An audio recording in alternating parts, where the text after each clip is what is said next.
To all. On behalf of Tibet Forum-JNU, we welcome you all, and especially our chief guest, the Vice Chancellor of JNU, Professor Safari, and other members and other honored guests, friends from the Apollo Hospital and Jawaharlal University, our esteemed panelists, and our chair for the panel discussion for today. Before going any further, it needs to be mentioned that this is the second time that we are organizing something like this. The earlier was in 2011 and it was called as Tibet Fest, where Professor Sopori was the chief guest during then. Then number of members in the Tibet Forum were only around 20, which at present has doubled and is truly a sign of progress for us Tibetans. The forum itself was established in 2008 and is composed of Tibetan students pursuing various disciplines in JU. It acts as a perfect platform for these students to interact as well as highlight the issue of Tibet to other students in the university. Therefore, this annual Tibet Day is the most important event of Tibet Forum, which without any further delay, we would like to start by requesting our chief guest, Professor Sopori, the Vice Chancellor of JNU, to kindly come on the stage and light the ceremony.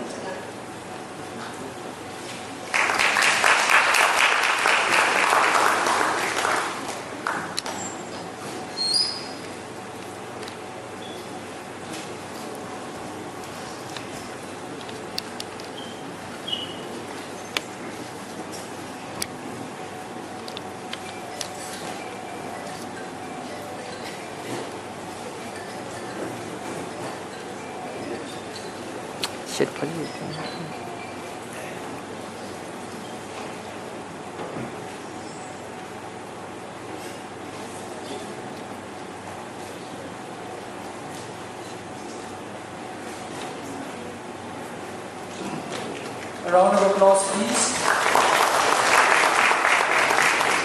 Thank you, sir. Now I would like to humbly request Tashit Mzula to honor and felicitate Professor Sopori with the ceremonial khata. Tashit Mzula.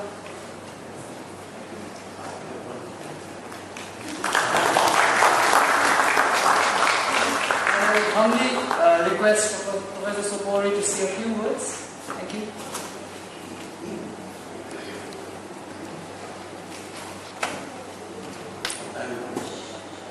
Extremely happy that I could finally get in and participate in this meeting.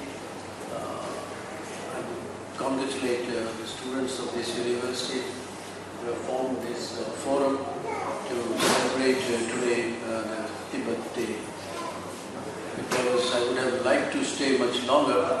I was told to come at 1:30. I just peeped from outside. I thought the place was locked. My driver checked, he said nobody is around, so I went back. Today I have a students' open day and they start meeting me from 2 p.m. Onwards, so I will have to leave. But I'm so happy that you organized this meeting, both academic meeting discussions as well as the cultural programs which have been organized. Last time, as it was mentioned in 2011, I did get an opportunity to watch some of the cultural programs which have been organized here.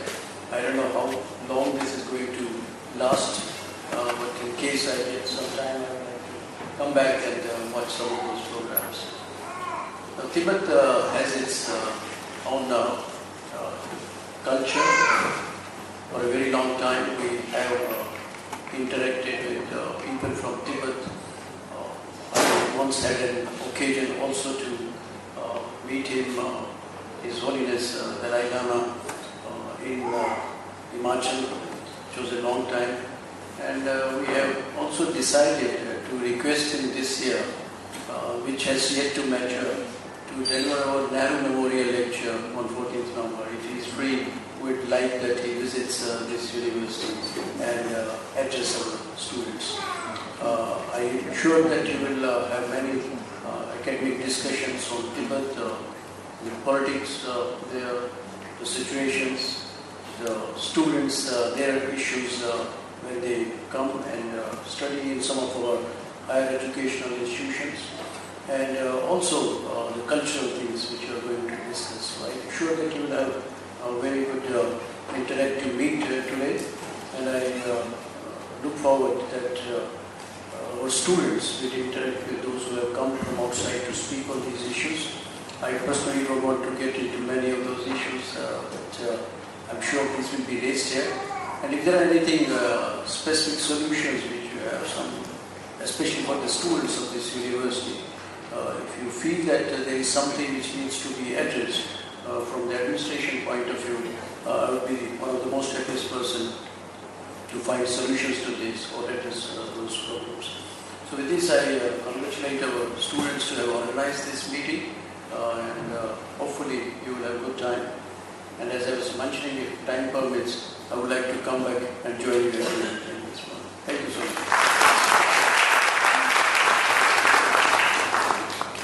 Thank you so much, sir. And thank you for always being there for Tibetan students, for providing us with whatever we had needed. And also, thank you so much for giving us the auspicious news regarding inviting His Holiness the Dalai Lama.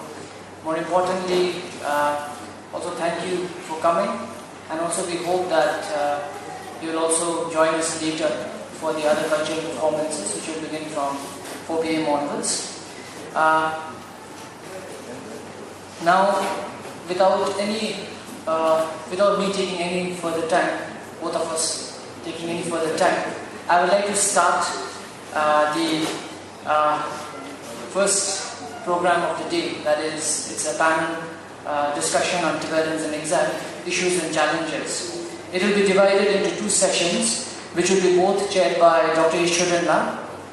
In the previous years, much of the discussions and meetings organized by the Tibet Forum had centered around what has happened or occurring inside Tibet. While that is also of much importance, there is also a need to understand the Tibetans in exile, a refugee community that has remained much in exile in the past 60 years, spread in numerous countries of the world. Today, through these panel discussions, we hope that the intricate manner in which the exiled Tibetan community has flourished will be revealed. Now, let us start with the first session, and I would like to request the chair for the panel discussion, Dr. Jawaharlal, to start the first session. Thank you.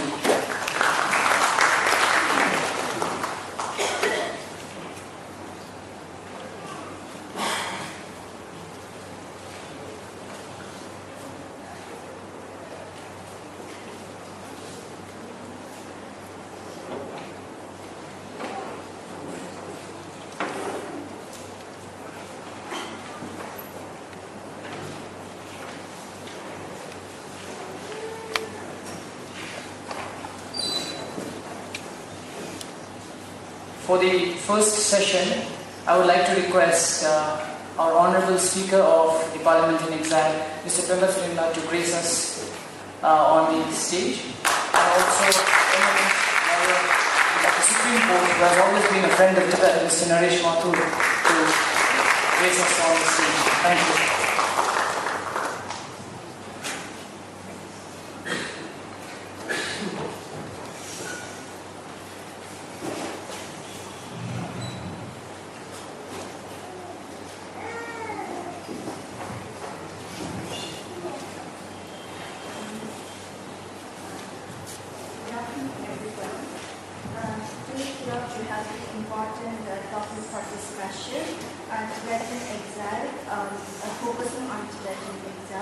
Tibetans in Tibet are under occupation of China. They remain voiceless under the oppressive rule of China.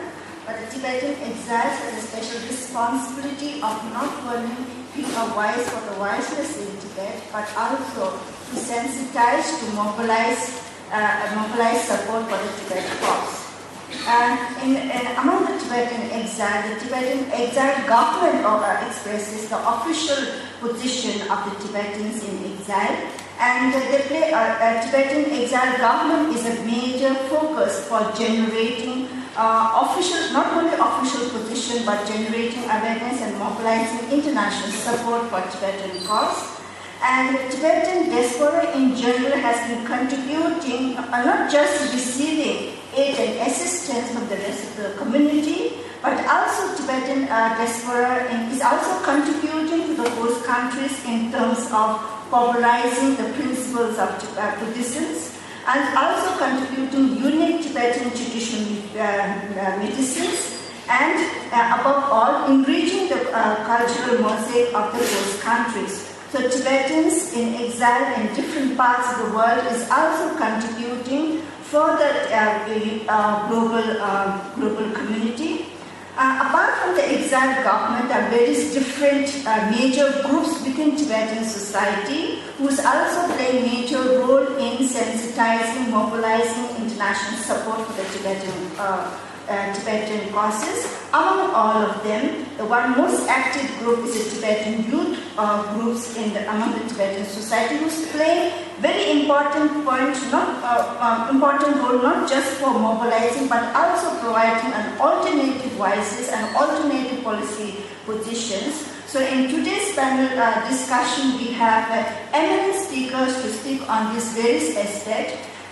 The first session, we have Mr. Pema Tsirinla talking about Tibetan exile governments, achievements and challenges. And then we have Mr. Naresh Madhu talking about Tibetan legal status in India and the challenges.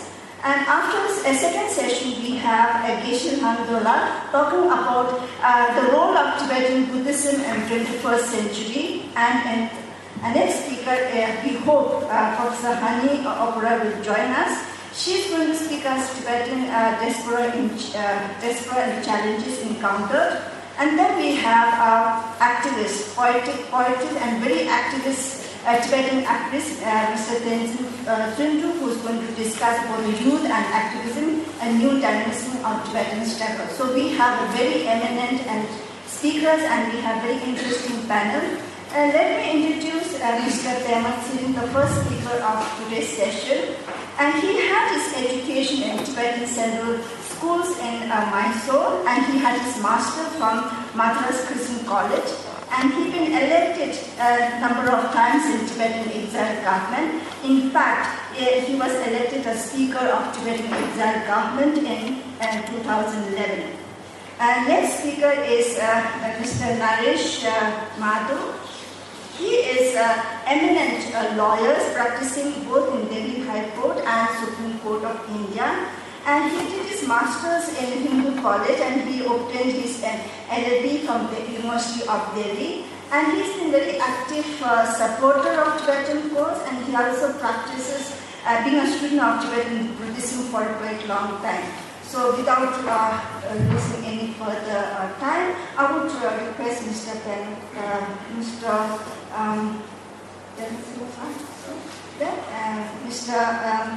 Pema Tsirinla to speak on Central Tibetan administration achievements and challenges.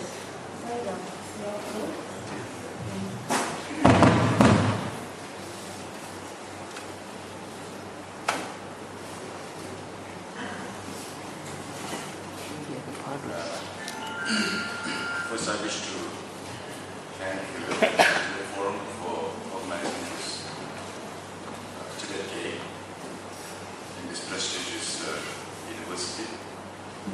I wish to extend greetings on behalf of the Tibetan Parliament in exile, based in Dharamsala, to the chair, to my colleague panelist Naresh Madhu, a long-time friend, and to all the students who have gathered here.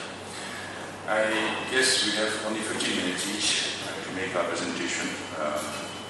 And I don't know how many of course, the Tibetan students have quite a good idea of how the Central Tibetan is structured and how it functions and what we have achieved and what we have not achieved. But I would today be speaking largely to the Indian students. It has been, and it has to be, one of our important role to reach out to as many younger generation of Indian students as possible. And I think Tibet Forum, this Tibetan students here at JNU has done an extremely wonderful job of organizing this second Tibet Day in JNU. So I'll just take you through a glimpse of how the Central Tibetan administration is structured.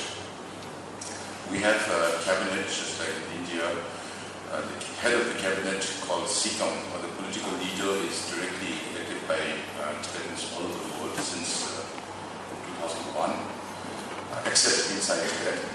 And the chief of the cabinet, Sikong, nominates his own colleagues, not more than 7, to look after the 7 departments, and that has to be approved, if challenged, by a simple majority of the Tibetan parliament in exile.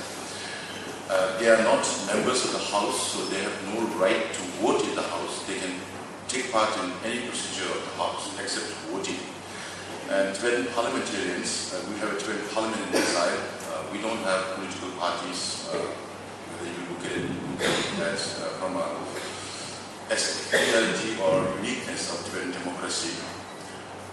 Tibetan members of parliament are elected from the Tibetan different traditional regions of Tibet, Luzon, Kham, and Amdo, 10 members each from each of these provinces. And we have 4 Buddhist traditions and 1 pre-Buddhist religion called Hon. Each of them elect 2 members. That's 40.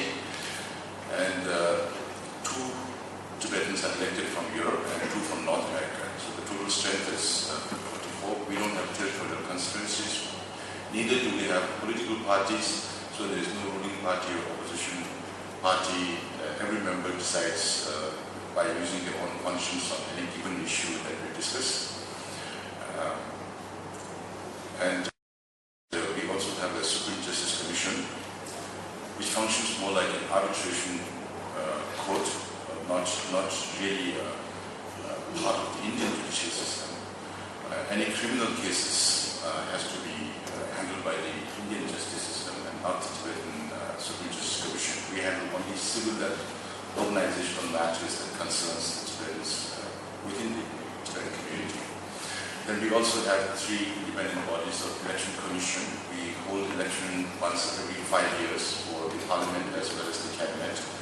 And since the Tibetans are spread throughout the world, it's quite a task, but we do it efficiently. We hold elections one day, but the results take some time to come in.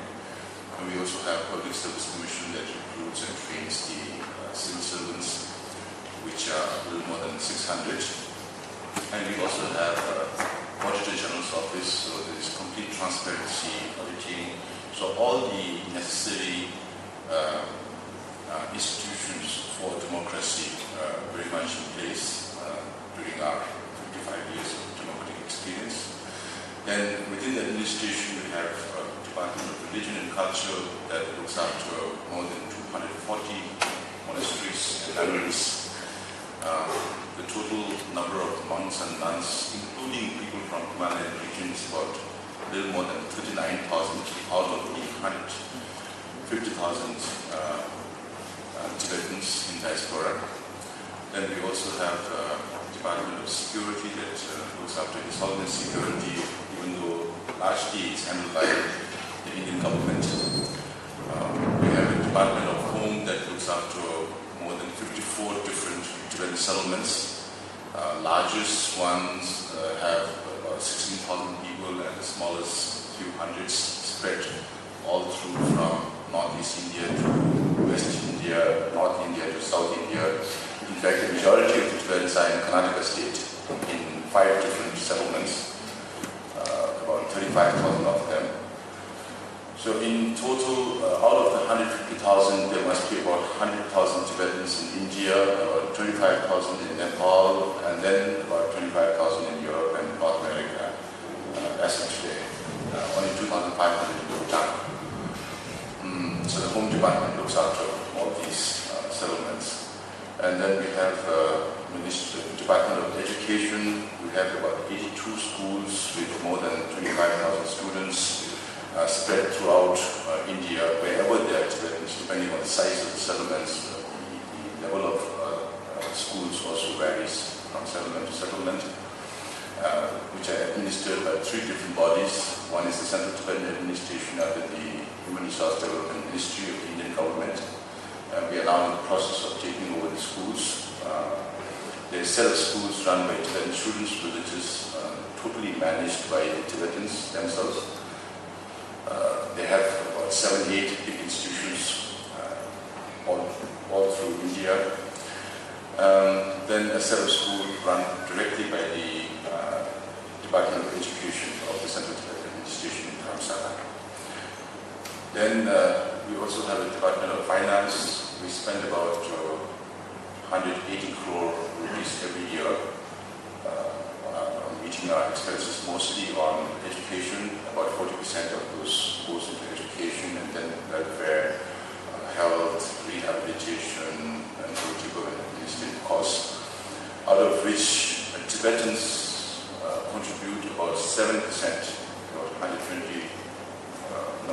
12 crore rupees. The rest of it comes from different governments, non-governmental organizations, and individuals that support Tibet cause. And then we also have a Department of Health, which looks after both traditional Tibetan medicine and allopathic.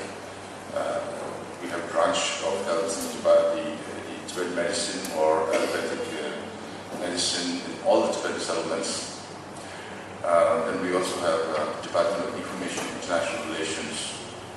We have about 11 different offices, starting from Tokyo to Taipei, Canberra, New Delhi, Nepal, Moscow, Pretoria, Geneva, Brussels, Paris, London, and New York. So the whole map is divided into these 10, 11 offices, which functions like a several job for the Central Tibet Administration. So this is the overall structure. And in the last 55 years, His Holiness, as soon as we came into exile, wanted to adopt democratic polity. When His Holiness visited India for the first time in 1956, at the 2500th birth anniversary of the Buddha, His Holiness witnessed somewhat chaotic Indian Parliament, but with freedom to express themselves.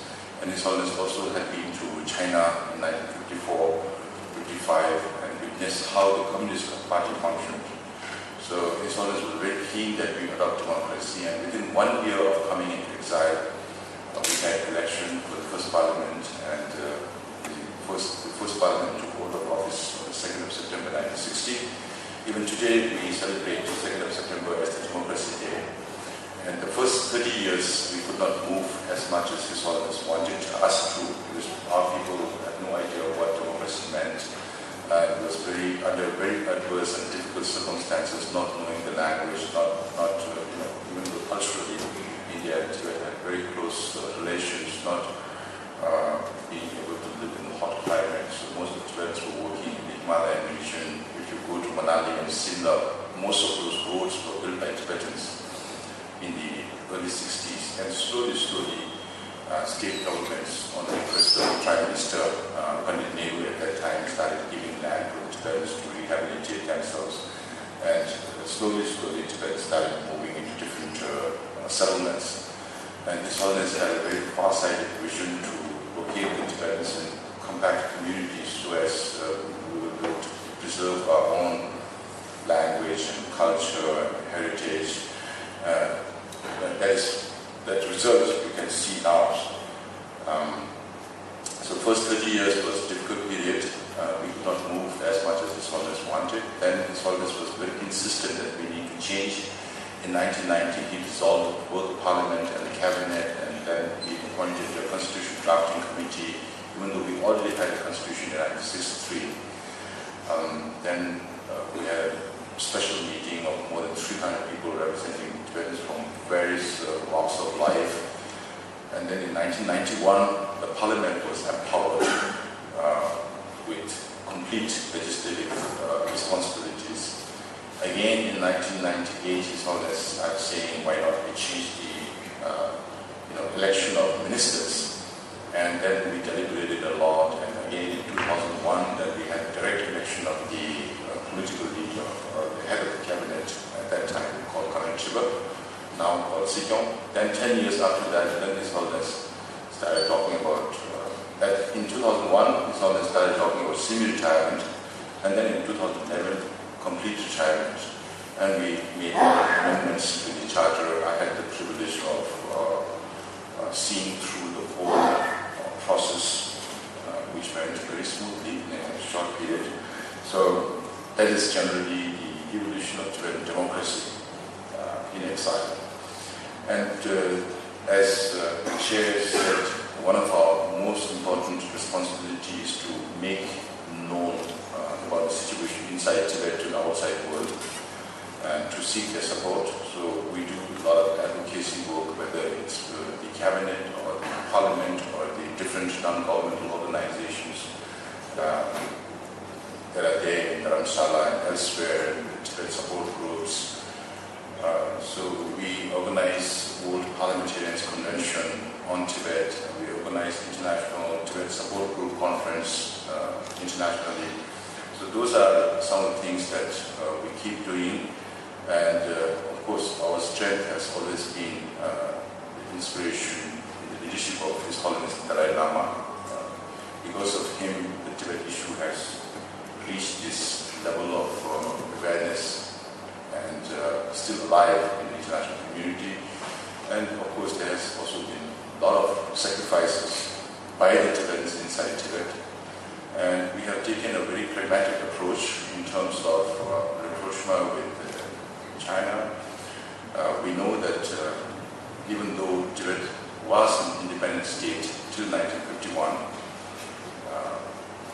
which I'm sure Naresh will deliberate later, we have taken a very pragmatic, very realistic position on the middle way approach, or Umelam, based on the factual situation inside Tibet. One of our main concerns, I'm sure you know how big Tibet is. It's 2.5 million square kilometers, 1/4 of China, but sparsely populated, only 6 billion, with the total Chinese population of 1.34 billion. It's very difficult circumstances, and right now our concern is to preserve our language, our culture, our heritage, our environment. Therefore, we have taken this middle way approach. We know that solution for Tibet can come only from China. The international community can play a role in pushing the process forward. Therefore, we reach out to the international community, just as His Holiness always says, we have two hands. One hand we extend to the Chinese, and the other hand we extend to the international community. So the day China takes this hand and respond positively to the Tibetan issue, then we will say bye-bye to the international community. So that is the thing. We know no United States or NATO will not fight for Tibet, nor will India fight for Tibet against China. Therefore, the only way is peace, dialogue, and we have been very open about opposition. We had several times in the mid-80s, we had a few occasions to talk with China. Again, in 2002 to 2010, we had 9 rounds of dialogue with China, with nothing really coming out of it in terms of concrete proposals. But we have made every effort to make our position very clear on what we need. We have addressed China's main concern of sovereignty by not seeking independence, but seeking genuine autonomy for the Tibetans, even though in Tibet today it is called Tibet Autonomous Region, or Tibet Autonomous Prefecture, or province. There is no real autonomy. So we are asking for autonomy not just in name, but also in practice. And Tibet traditionally has played the role of a buffer between India and China, two most populous nations in the world. And till Tibet's occupation by China, there has never been a war between India and China. So only after Tibet's occupation in 1962, there was the first war between India and China. So we, in present position, would like to play the role of a bridge between India and China. And in Tibet, in exile, one of the main challenges is now the social and demographic changes that are going on. In the Tibetan settlements, a lot of youngsters are moving to the cities for a job and things like that. And then a lot of young people who can give birth and who can really work are moving to Western nations of the world. So these are serious challenges that we have to cater. We have to reach out to all these, scattered communities. But on the other hand, all the Tibetan settlements are very, very well organized. The democracy has gone down to the grassroots. We have elections of even the camp leaders and the local assembly, the board members of the cooperative societies. All members are elected, except for some administrators. And Tibetans who are moved to the west are also very well organized by forming Tibetan associations. And they are taking special care to preserve Tibetan language and culture by having Saturday and Sunday schools. So I think in the given time, I can speak only as much in terms of the organizational structure of this Tibetans in exile and the challenges that we face. And maybe later in the Q&A session, if we find time, maybe we can deliberate a little more on some of the issues that we would like to know. Thank you very much.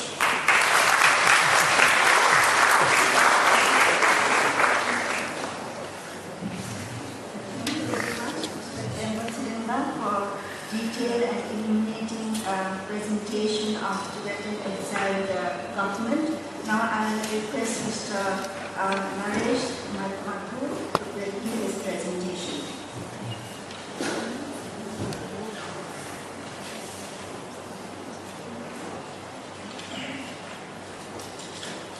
Thank you, Madam Chairperson. I'm sorry.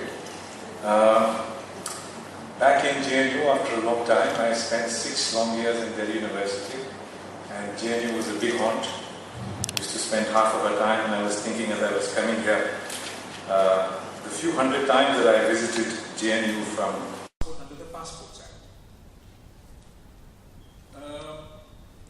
India, the official policy statement of India is that Tibet is an autonomous region of China. This is what our Foreign Ministry of External Affairs officially states. And this has been reviewed and it has changed since the time of Vajpayee, Rajiv Gandhi, etc.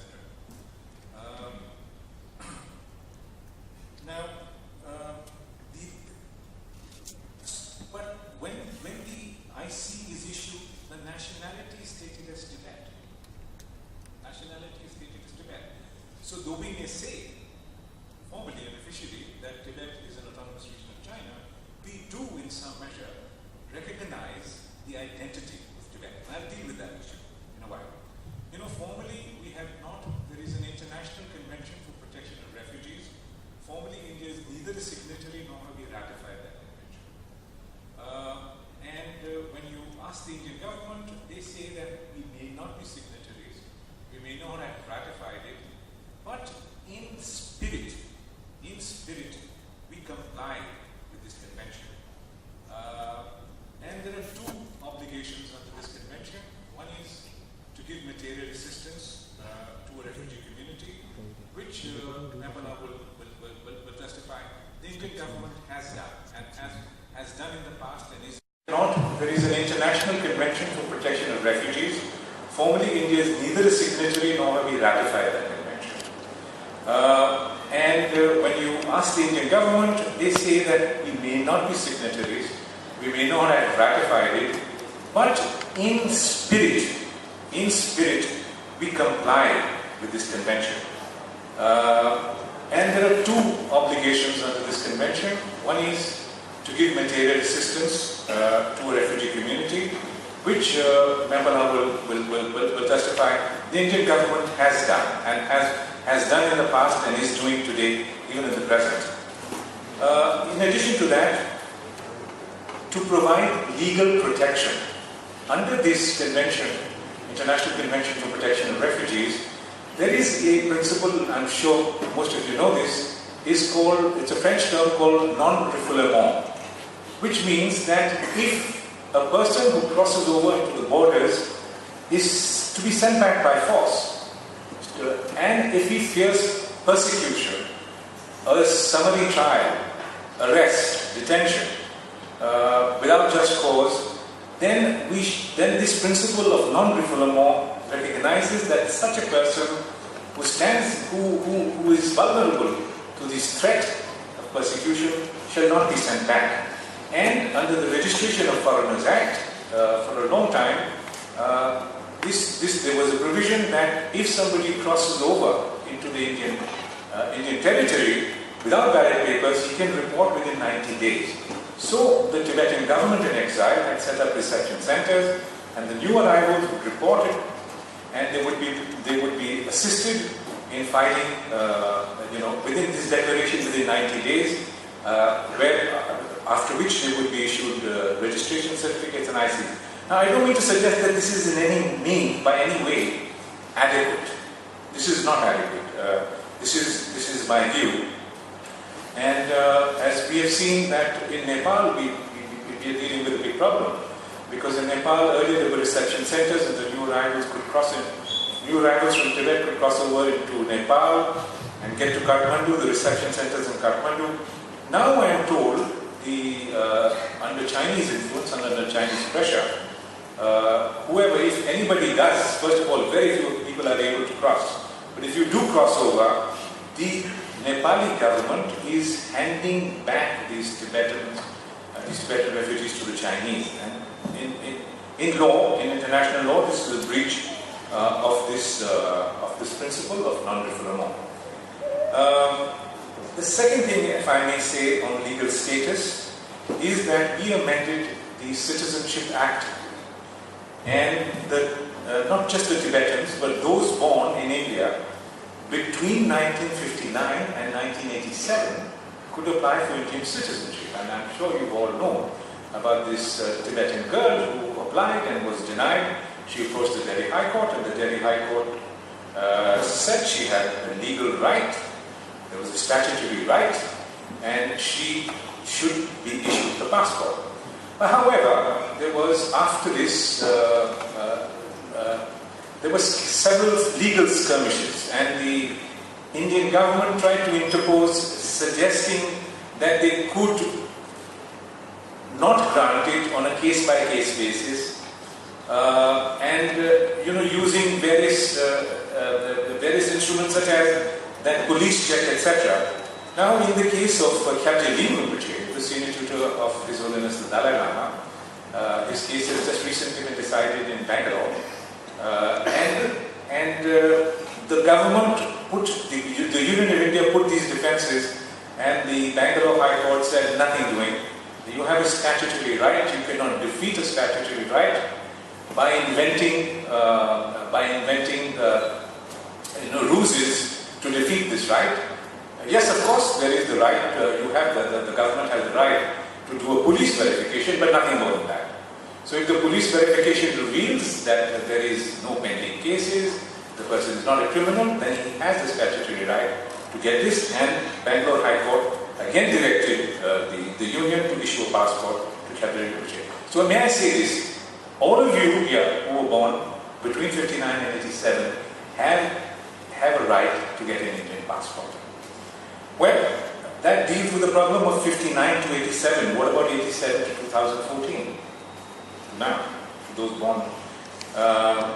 And what about those Tibetans who do not wish to get an Indian passport? The Indian government has done so much, and Pamela referred to this. The Indian government has done much to preserve Tibetan identity, Tibetan culture. TCBs have been assisted. The monasteries are now they have managed to reestablish the traditions, etc. Now, if I'm a Tibetan and I do not wish to get an Indian passport, and I wish to retain there are several grey areas, and such a Tibetan is vulnerable and exposed to various problems. One is in the area of employment. A foreigner, because technically and legally a Tibetan is a foreigner, to obtain employment you have to go get the Reserve Bank approval. Now, in the case of some Tibetan nurses who were working in hospitals in Delhi, they were fired by the hospitals, and this issue then went up. They were fired by the nursing council, and the issue was then taken up at different levels. Eventually it was resolved, but these poor Tibetan nurses, they were faced with this prospect of losing their livelihood for no fault of theirs. Now, if a Tibetan wants to buy a small house, again, under the regulations, you have to go to the Reserve Bank and seek their approval. This now, for a large section of the Tibetan community living in Himachal Pradesh, there are two obstacles. One is this: you have to go to the Reserve Bank and get their approval, and then you have to go and you have to go to the governor under the Himachal Pradesh Tenancy and Land Reforms Act 1972, and you have to get his waiver, his approval, and the Land Reforms 14. So, as a consequence, a lot of Tibetans, their lands were being forfeited.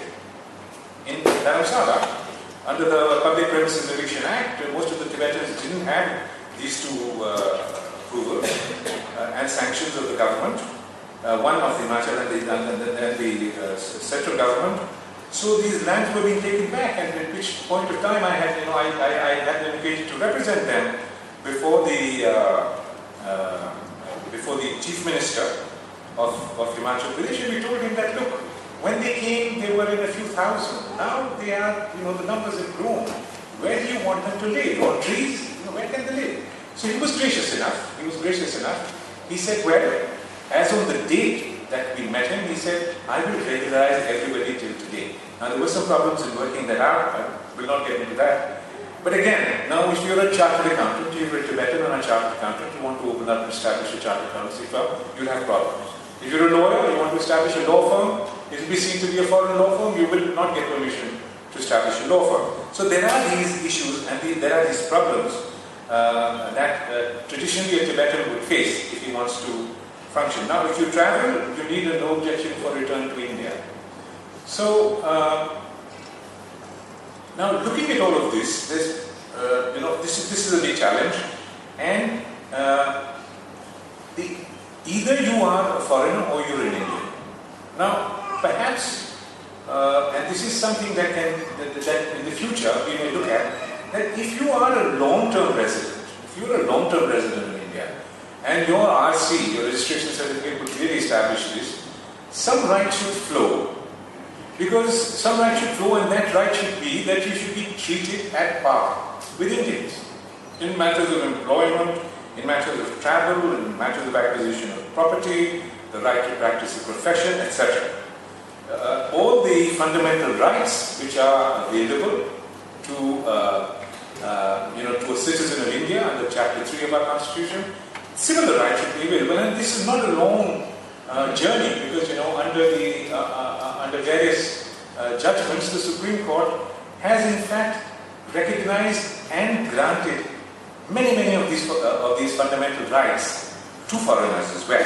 So perhaps this is something to work for, to look at.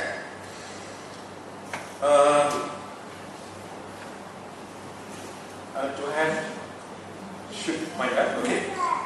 I want to suggest one thing very quickly, because this is now the third generation of Tibetans in India, and I have known and worked with, starting with Lodi Gerila, and Pempala, and Dolma, and 2 or 3 generations of Tibetan activists, and Sondu is now here. I want to suggest one small thing to you. In the General Assembly in the United Nations, San Salvador had raised a dispute. And when Dag Hammarskjöld was the Secretary General, Dag Hammarskjöld was unkind enough not to permit the Tibetans to place the documents in support of their case before the General Assembly. However, that dispute is still pending in the General Assembly.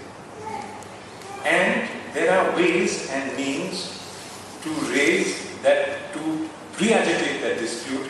I would deal with it more if I had time, but I just want to suggest this to you. This is one future possibility for Tibet to assert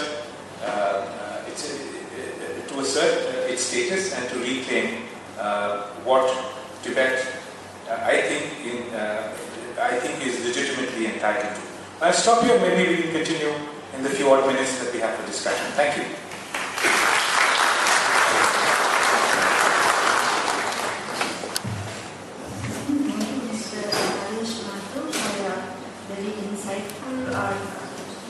Discussion on legal issues regarding status of Tibetans in India.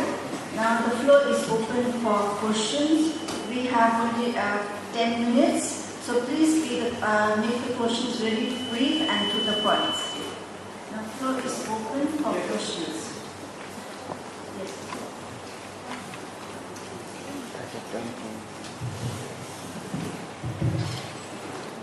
Congratulations to all of you. Today is a remarkable day that we are celebrating. T stands for tolerant and T stands for the tolerant. If the Tibetans come to the JNU, you might have seen, you have not seen the Nalanda or Vikramshila or Takshashila, but if it comes to the JNU, the rationality itself develops you to become more talented, to become AK-47, to counter Chinese repression. Long live and congratulations to all of you. My first question coming to the first speaker, congratulations to the two of the speakers. But when day after tomorrow you are saying the goodbye to the corrupt government, when the political transformation is taking place, you are saying that you give a hand to the China. China is the dragon. It will not say Buddham Charanam Gacchami, Sangam Charanam Gacchami, Dharmam Charanam Gacchami. You need not ask any charity from China. With the fighting with the dragon, do you see the social media as the channel to counter them or not? Because in India, as a social media, you are channelized to counter corrupt government. Day after tomorrow, you are voting against to say goodbye to the government. And also, Naresh Mathur, masala is the very oldest masala. You are not taking up-to-date wise abstractions where he met Dalai Lama, met with Obama. With Obama and India and Tibet as a friend and mentor, are able to counter dragon or not? Dragon is very poisonous. Thank you. Can I collect 3 questions at one time? So 2 more questions before we respond. Any other questions? Any other questions to the speakers?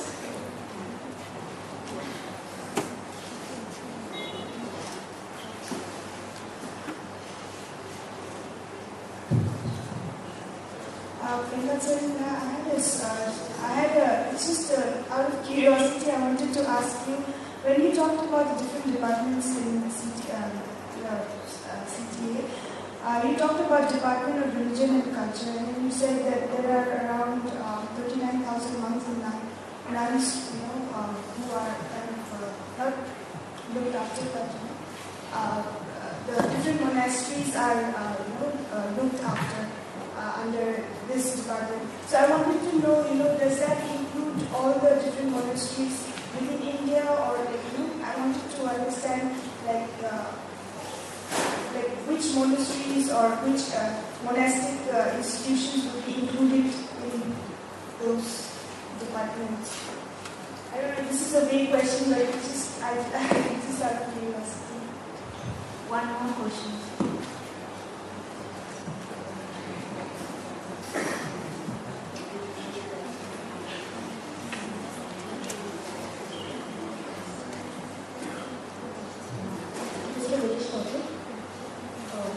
If you could just elaborate on the trivia that you gave, that the case that is pending at the UN, how could that be raised and what could potentially come out of it? Number 1. Number 2, to Mr. Seri, is would the CTA ever consider doing something of that sort? Would the CTA ever consider again raising the legal status of Tibet as it existed in 1951 to make its point? So is there a divergence in between what you suggest, as in, is your message to the coming generation of the Tibetans right now, or is your message also to the CTA?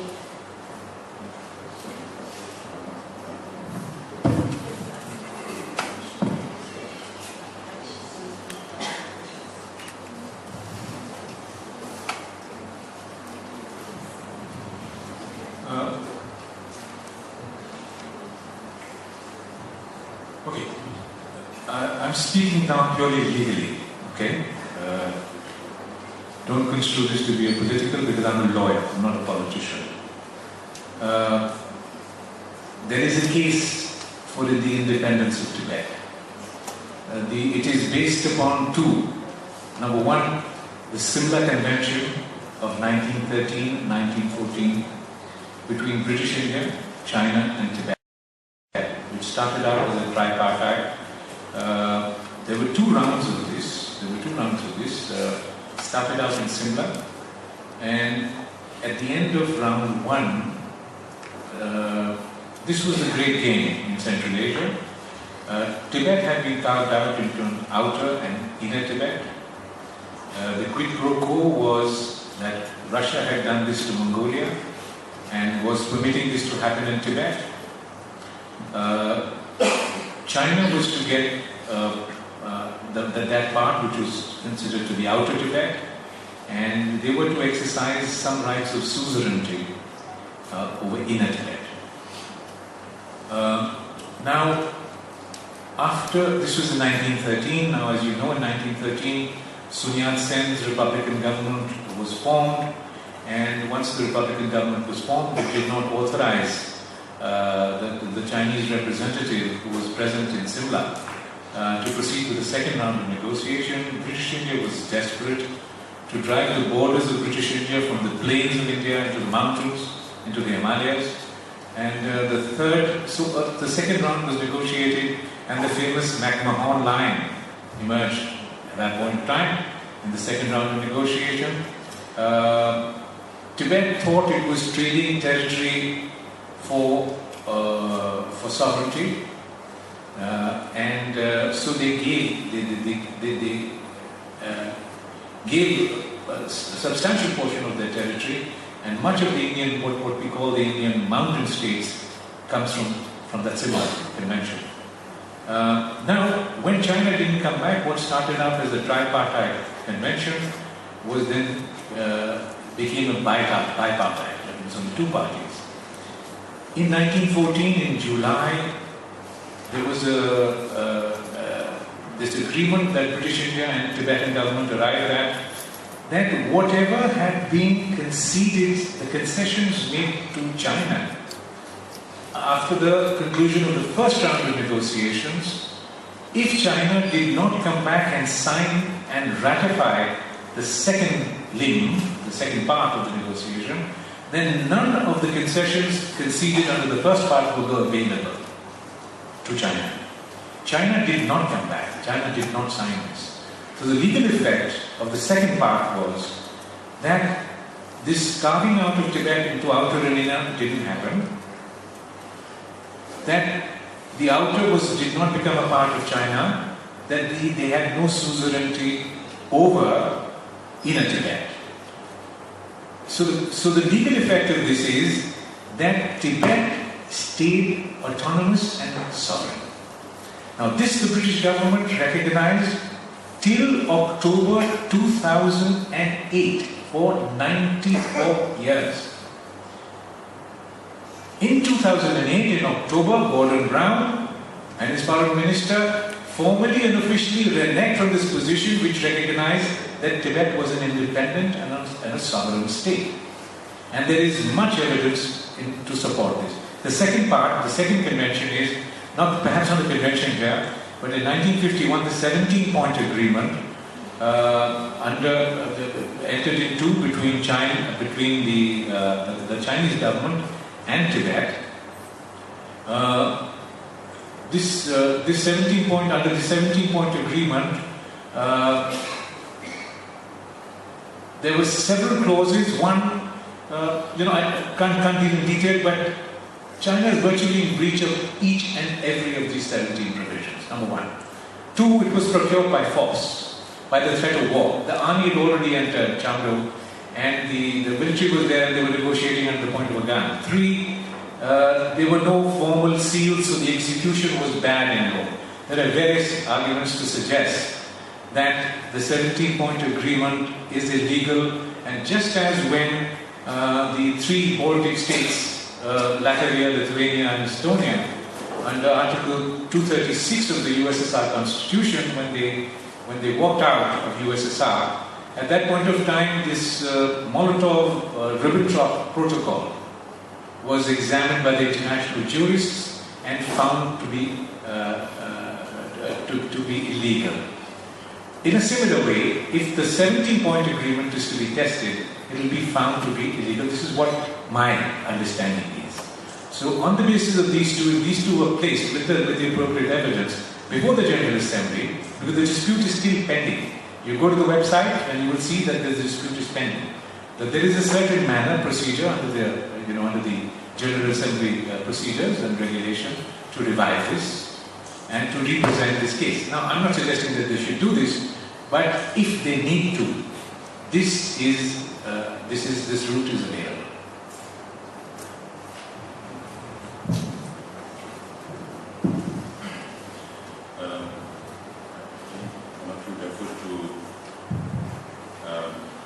Us extending one hand to the Chinese. The fact of the matter is that not one single nation in this world supports independence of Tibet. Not one, including India. So the reality is that solution for Tibet can come only from China. And that is the fact of the matter. That is why we say we are extending one hand to the Chinese and the other hand to the international community. And the international community, the reason why we reach out to the international community is to for the international community to push the process further and nothing more. Because the international community cannot give us autonomy, they cannot give us independence. That's also a fact. So based on that, I said that of course there is a trust deficit with the government with the leadership of the People's Republic of China. And a lot of things are changing. The reality is also that inside China also a lot of things are changing, and change will have to come to China. There is no question about it. But the question is, of course, when the changes will come. So we should be ready to take the opportunity whenever this opportunity comes, and we always hope that better sense will prevail on the Chinese leadership and see that issues, not just Tibet, but also for Uyghurs and Mongolians, everywhere, the Chinese government gives proper attention to these issues, resolve it, and then add a moral status to China as a world power. The threat that we are facing right now in Tibet is a huge number of demographic aggression into Tibet. A lot more Chinese are moving in. I've met several friends who have been visiting Tibet in the last 25 years, and one of them said the pace of development that's happening in China, in Tibet, in terms of building infrastructure, whether it's roads, railways, airports, is tremendous. It's unimaginable, the pace of development. And that pace of development is not meant for the benefit of Tibetan people. It's meant to move more Chinese into Tibet and then take out resources from Tibet. When they can go as far as Latin America and Africa for natural resources to feed the growing industry in China, why not an occupied land? So that they are doing it, and the threat for us is that if more and more Chinese move in, then the very identity of the Tibetan people will be removed from this earth. So that's why I keep saying, forget about independence. Another 30, 40, 50 years down the line, if there is no solution to Tibet, and if Tibet is overpopulated by Han-Chinese, even autonomy may not make sense. And that's the reality of the situation. That's why we always say extend one hand to the Chinese and another hand to the international community. The second question regarding the Department of Religion and Culture, I said we have 240 monasteries and nunneries of all traditions, including one. So these are monasteries and nunneries that are located in India, Nepal, and Bhutan. Of course, the Department of Religion and Culture does not interfere in the running of the monasteries, because the monasteries are so well structured in functioning on its own, and they have centuries-old tradition of how the schools, the colleges, and the groups of monks, how they work. So eternally, they function on their own, they administer themselves. The Department of Religion and Culture does not interfere. But overall supervision, wherever necessary, it's the responsibility of the Department of Religion and Culture. But today, because of the growing popularity of Buddhism in the Western world and also in the Eastern world, a lot more Buddhist associations have come. There are several hundred Buddhist associations. Actually, the Department of Religion and Culture also has to maintain a record of all these Buddhist associations all over the world, but logistically they are not able to do so far. This is the status. The Department of Religion and Culture is also responsible for organizing group prayers, for the long life of His Holiness or for the children's cause. So that's, I think, 39,000 plus monks and nuns is quite a big number, and that includes many people from the Himalayan region also. And third question, if I understood you rightly, the Central Tibetan Administration fight for the status pre-1951. Under the middle way policy, there is no way that we can go back to the status before 1951. Now, if Tibetans manage to get genuine autonomy and return back to Tibet, and in the times to come, in future, and if the Chinese government still is not ruling the Tibetans properly, and they may be demand from the Tibetans at that period of time, whenever that be. But as of now, under the middle way policy, the greatest threat, as I mentioned, was demographic regression and annihilation of Tibetan culture, Tibetan language. In the last few years, China has decided to, they think they are talking about bilingual education, but then Tibetan language has just been reduced to a language study. And Tibetan language has a lot to do with Tibetan Buddhism, in understanding Buddhism as was taught in Sanskrit and Pali. And therefore, for us, language is very, very important. And if that is not preserved, another 30, 40, 50 years down the line, we may be reduced to the status of aborigines in Australia or the Red Indians in America, or the Maoris in New Zealand. That being the case, we are not talking about the status of Tibet as an independent state. We believe Tibet was an independent state, there is no question about it, but it's for the historians to decide what was the status of Tibet. What we look forward to is the future of how Tibetan identity can be preserved in this very, very great period of Tibetan history. And today in Tibet, as of today, 128 people have self-promoted. So people don't self-promote themselves yet. That is the status. And China does not allow anybody to enter, no diplomats. Even if they do allow some diplomats to come in, it's only through guided tours, very restricted tours. They make sure that factual situation, the whole of Tibet is like a big prison today.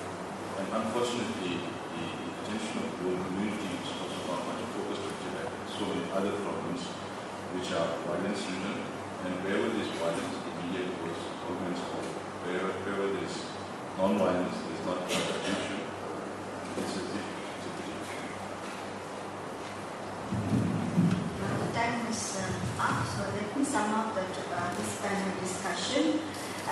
From Mr. Tembatsiringa's presentation is very clear the full-sightedness of the Indian leaders and His Holiness the Dalai Lama in 1960s onwards, that the Tibetans in India is going to stay very long, and that's why the foresighted-ness of the leadership of Jawaharlal Nehru and His Holiness Dalai Lama clearly manifested the kind of settlements, number of settlements being established throughout India, and number of schools specifically for Tibetans being established, and above all, rehabilitation of Tibetan system of governance in the exile. All these are manifestation of foresightedness of not only preservation but promotion and protection of Tibetan rich culture and cultural, religious and other traditions. And my very contentious points that I've noticed from Mr. Tempathirina's presentation, maybe I understood, that we may extend two hands, one to China and one to international community, but even when China holds our hand quite tightly, I think we are not going to say goodbye to international community. We still need to extend both the hands, even if we could get agreement with China and go back with a certain kind of agreement. To take care of the diaspora issue. Regarding Mr. Naresh's presentation is very illuminating, but we need to make a very clear understanding of linkages of citizenship, passport, a right to have Indian passport, and a right to election. So I think these are all linked together, they are not a separate issue. The real crux issue is the right to have a citizenship. Once you have a citizenship, then the right to have Indian passport, right to have an elect, right to have be an elector can automatically flow out of it. But then the major question is how to acquire Indian citizenship, whether it is good for the long-term Tibetan movement as a whole, who should apply for Indian citizenship. There are a lot of other issues that needs to be addressed. Your suggestion about raising the issue of reviving the issue of issue at General Assembly. One country in the world which accepts Tibetan sovereignty or at least to recognize the existence of Tibetan exile government. In that kind of a situation, which independent sovereign state treaty imposed by occupying forces, so in no way it can be regarded as illegal. You may have a lot of debate and discussion about legality or illegality, but the fact of the matter is a treaty imposed by the victorious power on the defeated power. The battle that the Tibetan army fought at Chando is a landmark, a turning point in Tibetan history. That is the battlefield where we were defeated and independence were lost. Thank you very much for this enlightening discussion. Thank you, Chairperson and the panelists. Now I would like everyone to join us for tea and snacks, and I humbly request everyone to be back for the next section within 15 minutes. And those who didn't get a chance to ask questions, you can interact with the panelists during the tea break. Thank you. Please be back by within 15 minutes. Thank you.